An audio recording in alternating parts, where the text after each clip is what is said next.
कक्षा 10वीं के छात्रों के लिए लेकर आए हैं त्रैमासिक परीक्षा 2024 का कक्षा 10वीं का विषय सामाजिक विज्ञान का पेपर, जो कि आपका 24 सितंबर को होना है। उसका रियल पेपर है दोस्तों, 100% यही पेपर आपको देखने को मिलेगा। इसमें आपको 75 अंकों का ये प्रश्न पत्र रहेगा और 3 घंटे का इसमें समय रहेगा। और मैं आपको बता दूं 100% आपको यही पेपर देखने को मिलेगा। सभी प्रश्न करना अनिवार्य रहेगा। 1 से 5 तक 1 अंक, 6 से 17 तक 2 अंक, 18 से 21 तक 3 अंक और 21 से 23 तक आपको 4-4 अंक मिलेंगे। चलते हैं सीधा प्रश्न क्रमांक 1 की तरफ। वे उत्पादक जिन पर जीव निर्भर रहते हैं। द्वितीय उत्पादक, प्राथमिक उत्पादक, तृतीय उत्पादक या इनमें से कोई नहीं। तो वे उत्पादक जिन पर सभी जीव निर्भर रहते हैं, उसका राइट आंसर है प्राथमिक उत्पादक। नेक्स्ट, हीराकुंड परियोजना किस नदी पर बनाई गई है? तो गंगा नदी, महानदी, यमुना नदी, नर्मदा नदी। तो इसका जो राइट आंसर हो जाएगा दोस्तों, हीराकुंड परियोजना वो महानदी तट पर बनाई गई है। नेक्स्ट, इसका औसत आय को अन्य किस नाम से जाना जाता है? मानव विकास, US डॉलर, सीमांत आय या प्रति व्यक्ति आय। तो जो औसत आय है उसको जो जाना जाता है वो जाना जाता है प्रति व्यक्ति आय के नाम से। नेक्स्ट, प्रथम अंतर्राष्ट्रीय पृथ्वी सम्मेलन किस वर्ष आयोजित हुआ? 1992, 1994, 1991 या फिर 1995। तो इसका राइट आंसर है ऑप्शन नंबर A 1992। अब चलते हैं नेक्स्ट, बाल्कन क्षेत्र में निवासियों को क्या कहा जाता था? Option A Dutch, option B Slav, option सा टामटोल्स या ऑप्शन द इनमें से कोई नहीं। तो बाल्कन क्षेत्र के निवासियों को स्लाव कहा जाता था। नेक्स्ट, लोकतंत्र का मूल मंत्र क्या है? ऑप्शन ए राजतंत्र। राइट आंसर है शासन चलाना। ये थे आपके दोस्तों सही विकल्प, जो कि आपके एक नंबर के थे, तो रट लीजिए। 100% यही पेपर आपको 24 सितंबर को देखने को मिलेगा। अब चलते हैं प्रश्न क्रमांक 2। सही रिक्त स्थानों की पूर्ति कीजिए। सत्ता की साझेदारी की आत्मा है। तो जो सत्ता की साझेदारी की आत्मा है वो है लोकतंत्र। तो इसका राइट आंसर हो जाएगा लोकतंत्र। दूसरा, इसका छोटा नागपुर क्षेत्र में जनजातीय निवास करती हैं। तो इसका जो राइट आंसर है वो है 6। तीसरा, इसका 100 दिनों की रोजगार योजना को कहा जाता है। तो इसका 100 दिनों की रोजगार योजना को कहते हैं हम मनरेगा। नेक्स्ट, इसका खालिस्तान दुनिया का सबसे बड़ा लोकतांत्रिक देश है। जी हाँ दोस्तों, खालिस्तान दुनिया का सबसे बड़ा लोकतांत्रिक देश है भारत, हमारा भारत। नेक्स्ट, विश्व की सर्वाधिक वर्षा खालिस्तान में होती है। जी हाँ दोस्तों, विश्व की सर्वाधिक जो वर्षा है वो होती है मौसी राम में। अब चलते हैं नेक्स्ट, मानव विकास की रिपोर्ट खालिस्तान संस्था जारी करती है। जी हाँ दोस्तों, जो मानव विकास की रिपोर्ट है वो UNDP जारी करता है।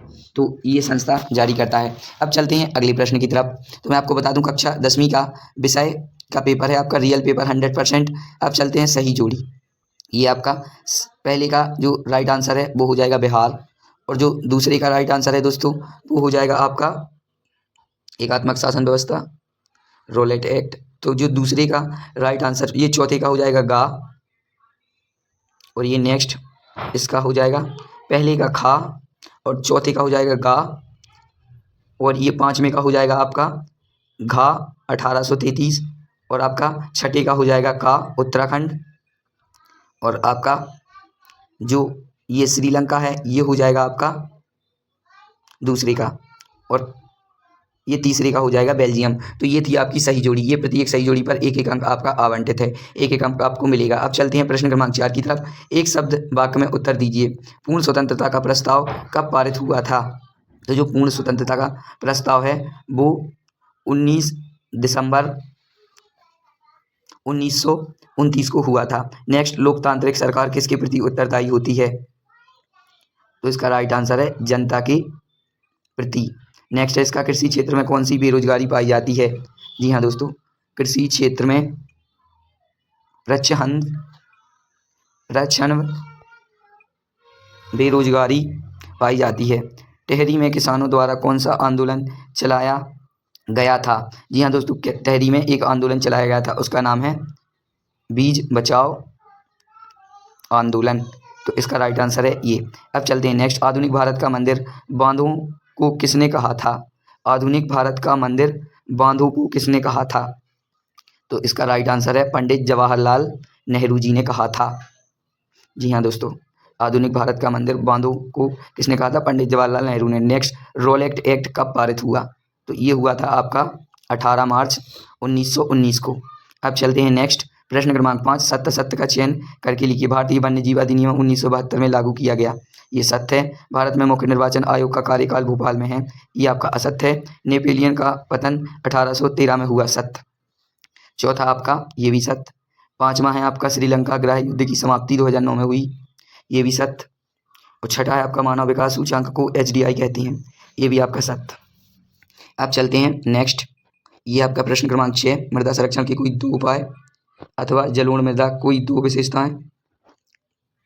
7, मृदा निम्नीकरण क्या आशय है अथवा राष्ट्रीय संसाधन किसे कहते हैं। 8वां, विचारधारा का आशय समझाइए, उदारवाद का अर्थ। 9वां, बहिष्कार शब्द का अर्थ, जलियांवाला बाग हत्याकांड कब हुआ था। 10, प्रथम विश्व युद्ध केंद्रीय शक्तियाँ कौन सी थीं। 19वीं सदी यूरोप में कौन सी समस्याएं थीं। तो ये आपके क्वेश्चन। ये आपका प्रश्न क्रमांक 11, श्रीलंका में सत्या की साझेदारी का क्या आधार है अथवा गठबंधन सरकार से क्या तात्पर्य है। 12, मनरेगा को 100 दिन रोजगार योजना क्यों कहते हैं अथवा सकल घरेलू उत्पाद किसे कहते हैं। 13वां, जीवन प्रत्याशा क्या है अथवा ये आपका 11वां, इसको भी आप कर लीजिए। 100% दोस्तों रियल पेपर है, 24 सितंबर को आपको यही पेपर देखने को मिलेगा। जीवन प्रत्याशा क्या है। 13वां, मुद्रा के प्रयोग वस्तुओं के विनिमय में सहूलियत कैसे होती है। 14, मुद्रा में आधुनिक रूप से कौन से ऋण औपचारिक स्रोत कौन कौन से हैं। 15वां, स्वामित्व के आधार पर संसाधनों का प्रकार लिखिए, भारत के संसाधनों संरक्षणों कोई 2 उपाय। 16, मृदा क्या आशय है, नाटो का मुख्यालय कहाँ पर है। 17, लोकतंत्र की परिभाषा कीजिए। 18, प्राथमिक क्षेत्र में क्या क्या आता है। 19, ऋण में विकास में ऋण की भूमिका समझाइए। 20, पारिस्थितिक तंत्र वन पारिस्थितिक तंत्र उपयोगिता बताइए। 21, आर्थिक महानदी। नेक्स्ट ये आपका 22, सविनय अवज्ञा आंदोलन की चरण व्याख्या कीजिए, भारत छोड़ो आंदोलन व्याख्या। प्रश्न क्रमांक 23, संघीय शासन। तो ये था दोस्तों आपका कक्षा 10वीं का विषय सामाजिक विज्ञान का पेपर, जो कि आपका 24 सितंबर को होना है। तो वीडियो को एंड तक देखने के लिए धन्यवाद। लाइक कमेंट शेयर जरूर करें।